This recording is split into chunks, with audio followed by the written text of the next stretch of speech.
The family of George Floyd is condemning the violence as protests continue across the nation. Tonight in Washington, police cleared a park of peaceful protesters by using tear gas and rubber bullets so President Trump could walk through. CBS 2's Alice Gaynor reports.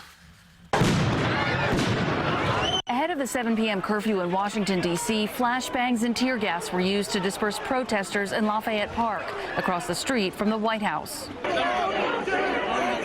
This as the president spoke from the Rose Garden following days of notable silence. If a city or state refuses to take the actions that are necessary to defend the life and property of their residents, then I will deploy the United States military.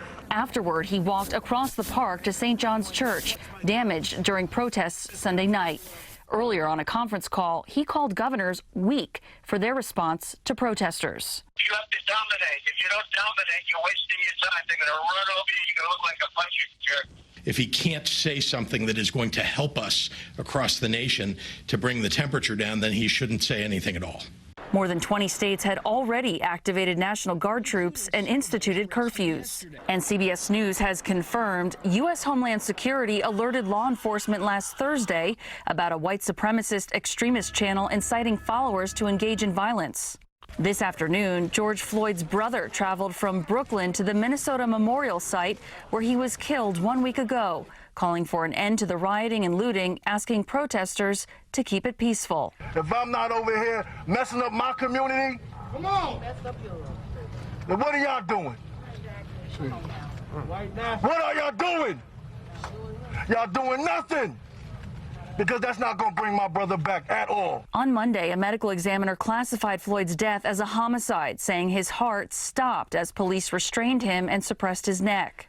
It also listed other significant conditions. He suffered from heart disease and hypertension and had fentanyl intoxication and recent meth use. The Floyd family had an independent autopsy done. I read from that complaint state that there was no evidence of traumatic asphyxia.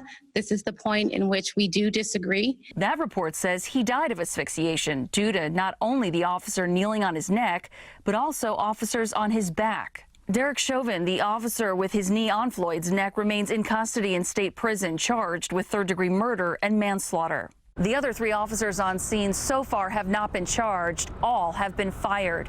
A funeral for George Floyd will take place next week in Houston. Here in New York City, behind me, the Empire State Building has gone dark to mark his death. Alice Gaynor, CBS 2 News.